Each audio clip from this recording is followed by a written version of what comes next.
Alright, so in this video we are going to be talking about some more number theory and some number theory problems. So let's get started. Alright, so if someone were to ask you what is the largest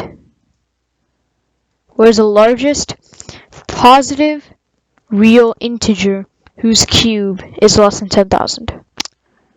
So the cube must be less than 10,000.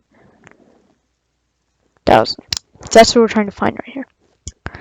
So before we go into this problem, we need to figure out how to solve the problem. The way we're going to solve this problem is by using range, and we're going to narrow it down to a set of numbers. That's your main problem-solving strategy in number theory problems, is to narrow your range down. So let's start. Let's start off by counting by tens. Or let's just start off with like some cubes. 1 cubed is 1, so that's not the number. We can't do in that range. 10 cubed is 1,000. So we know that won't work either. Now, 20 cubed is, well, 2 cubed is 8, and then add on 3 zeros, we get 8,000. 30 cubed is just 3 cubed, add on 3 zeros. And we notice we already have a range, less than 10,000. 20 cubed is a possible case. 10 cubed is clearly too small, so we can rule 10 cubed out and 1 cubed, since they're too small. We can consider 20 cubed. 30 cubed is too big. So we know our range is going to be somewhere from 20 to 30, and they're cubes. So let's start. We know 20 cubed is just going to be 8,000. That means we can now test 21. To test 21, I'm going to use a different problem-solving strategy, and I'm going to compute 22 cubed. 22 cubed is 10,648. If you can't just compute it by hand, do 22 squared times 22, and that'll give you the answer. 10,648 is too much, so 22 cubed can't be the answer. Now 21 cubed is a possible case, but it's also possible that 21 cubed is larger than 10,000. So it's either 20 or 21 cubed, so we've narrowed it down to 20 to 21.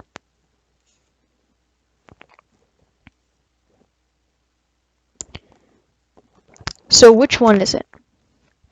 Now, the only way we can do this, we know 20 cubed is 8,000.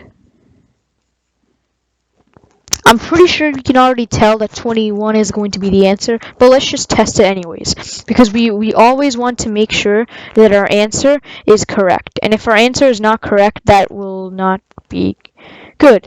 So, computing 21 cubed. 21 cubed is 21 squared times 21. 21 squared is 21 times 21. If you compute 21 times 21,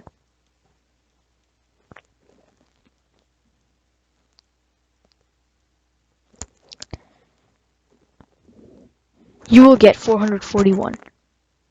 So essentially it's 441 multiplied by 21. 441 multiplied by 21 is going to give you the answer, which is 9,261. Now let's compare to finalize our answer.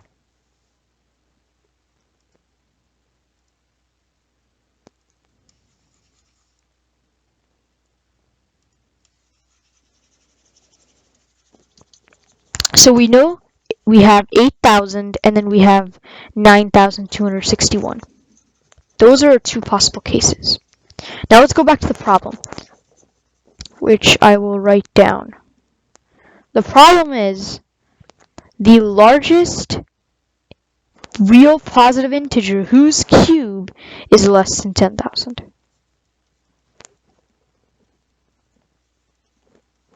So essentially, if our integer is c C cubed has to be less than 10,000. And 20 cubed matches the description, but 21 also does, and it's larger. So 20 and 21 are possible cases. Now let's go to 22. We know that 22 cubed is 10,648, which is not less than 10,000. 21 is larger than 20. So that brings us to an answer of 21. So 21 is our final answer for this problem. Now hopefully you figured out the strategy for these types of problems. And the strategy is to get a range going and narrow down your answers. Now, let's try another problem involving range.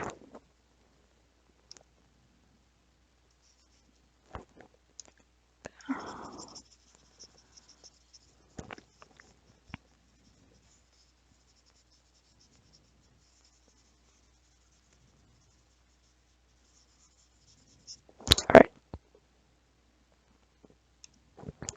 So, let's say you wanted to find every single perfect cube from, let's say you want to find every single perfect cube from 100 to 200. Right? And it seems like a pretty easy problem at first. But let's try to solve it. Now, we can use the same range thing that we know. Let's start by going backwards this time, since we have some pretty small numbers. 100 and 200 are pretty small, like the integers between them. The cubes are going to be somewhere from 0 to 10. That's all we know. Now, if we start from 10 cubed is 1,000. So we already know we're overshooting it. This is going to be pretty small. So we know it's going to be less than 10, because 10 cubed is 1,000. So 1,000 is definitely not a perfect cube. Now, let's go to 1 cubed. 1 cubed is 1. 2 cubed is 8. 3 cubed is 27. 4 cubed is 64. Now, 5 cubed is 5 times 5 is 25. 25 times 5 is 125. So we already have one case, which we know is true, 5 cubed. Now 6 cubed, let's test 6 cubed. Now, 6 times 6 is 36. Right? And 36 times 6, if you're uncomfortable doing it in your head, you can just compute it out here. 6 times 6 is 36. 3 times 6 is 18. 19, 20, 21. So that is 216. And that is too much, because we're looking from 100 to 200. So our answer is just 125, because that is the only perfect cube from 100 to 200. And you can see we narrowed our range down.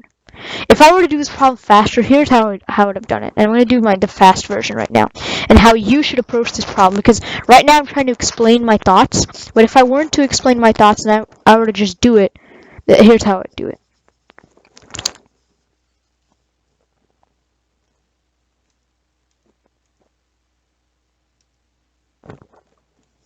Alright, so I know it's 100 to 200. It's less than 10. It's greater than 4. So I'm going to test 5. 5 cubed is 125. So that's a case. That's one perfect cube, 125 to be exact. 6 cubed. 6 cubed is 6 times 6 is 36. 36 times 6. 6, 36, 18, 9, 20, 21, 216. That will not work out, so I already know the answer is 125. That's how I would do it. And knowing your cubes, like, you should know your perfect cubes for, like, you should know 10, you should know 20, 30, because these help with these range problems. It helps you narrow it down all the way. Hopefully this video was helpful, and yeah, that's introduction to ranges and number theory.